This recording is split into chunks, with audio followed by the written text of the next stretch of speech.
So over the next few videos, we're going to look at this from a slightly different angle. We're still on the theme of emotional management, but we're going to look at it from a different perspective. Because you may be asking, Steve, this is all fine and well. I know about how to create emotions and how to manage my own emotional state. But what if I have a really troublesome, negative, powerful emotion that I just can't get rid of? How do I lessen it and then hopefully move to the stage where I actually resolve that negative feeling? And I think that's a very, very good question. And that's something we're going to be covering over the next few videos. Because what I want to introduce to you in this one is the power of dissociation. If you cast your mind back to quite a few videos ago, I mentioned that when you use your imagination, you can use it in two different ways. You can use it in a way that impacts your neurology, that makes you feel certain sensations on the inside, or you can use it in a much more disconnected way, where almost like you watch yourself as if it's happening to someone else. This is the power of dissociation, and it very much comes into play when you're dealing with negative, troublesome emotions. So let me just explain in a little bit more depth. When we are using our imagination, if we are inside the memory, or if we are truly acting as if, we are associated. So we are seeing through our own eyes, we are hearing through our ears, and we're really feeling the sensations that we felt back in that experience, or what we could feel if we are just simply role-playing and using our imagination. This is what we mean by associated. It's where we are reliving the experience. Whereas if you were to step out of that experience, inside your mind, almost like slip outside of your own body and walk away from that and then look back, that would be dissociated. So it's a little bit like if someone was to video camera an entire experience that you had, and you were then to watch back that video and see yourself having whatever that experience was that you were having. That would be an example of dissociated. Now, generally speaking, when we are associated into an experience, whether it be a past memory or just something we're imagining through our creative imagination, then we generally feel the feelings very strongly. The more associated you are in a memory or some kind of piece of imagination, then the more you will impact your own neurology.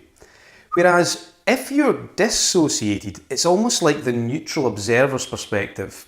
If you truly are watching on from a completely different perspective, as if it's happening to someone else, then the emotions will be lessened or potentially even disappear completely because you're in that neutral observer's place. This is the power of dissociation.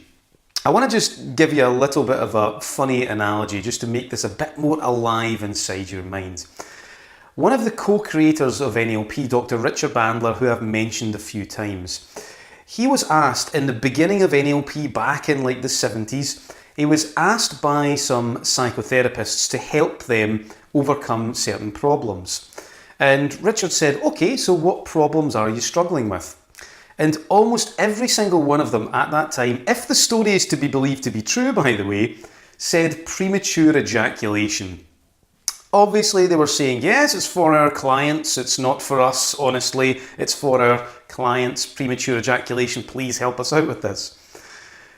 But at the time, the only technique that they had was what is affectionately known as the baseball technique.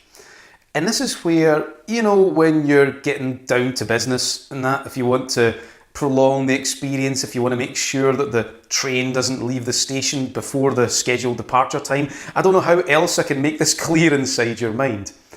Then what you do is, when you're getting down to it, you imagine stepping outside of your own body and then walking away and looking back as if it's someone else having the experience. And then they suggested that you step outside of the you that's watching you. So almost like a double disassociation. And then you walk off into the distance and you imagine playing baseball. What could possibly go wrong? Now, the thing is, clearly I wouldn't suggest that you try this out. Or well, you might want to try this out if you like. But obviously when we are having sex, making love, however you want to describe it, you want to feel the feelings. You don't want to be completely removed from the experience. But the idea behind it is actually quite sound. By dissociating and then by double dissociating, what you're going to do is you're going to lessen the feelings, lessen the impact on your neurology, which of course could theoretically extend the time that you have that experience. And again, I'm trying my best just to keep this clean here. So if you think about that analogy, but then you put it into your negative emotions, what would it be like if you stepped out of the representations you have of these negative experiences and looked back from this neutral observer's perspective? And then from there, what potentially would it be like if you took a step out of that person and almost like watched yourself, so that you were so far removed, you had managed to take a step back, to really step beyond and back and look on from a completely comfortable and safe distance? How would that then lessen the neurological impact of that particular experience? Well, the answer to that question is if you do it properly and you do it cleanly, it will reduce it down to a minimum and sometimes even take it away completely. That is the power of dissociation. When we have some kind of really negative memory or experience that we keep on going into for whatever reason, then it really helps us get some distance from it. It helps us lessen the impact or even neutralize it so that we can look on from a comfortable place. Now, I'm not suggesting that you do this once and all of a sudden you never have that memory again. That's not what I'm suggesting. But this is the first step. And how good would it be if you could give yourself some distance from those negative emotions, those negative experiences that you've had, to the extent where you could look on, then start to learn something so that you could then start to move beyond them. And that is the power of dissociation. So now that you have a better idea and you're probably sitting thinking, Steve, your analogies are crazy. What are you talking about? In the next video, I'd like to give you an experience of dissociation. Because again, it's one thing for me to talk about this stuff, but it's another thing for you to have an experience. So when you're ready, if you want to head over, and I'll see you soon for that.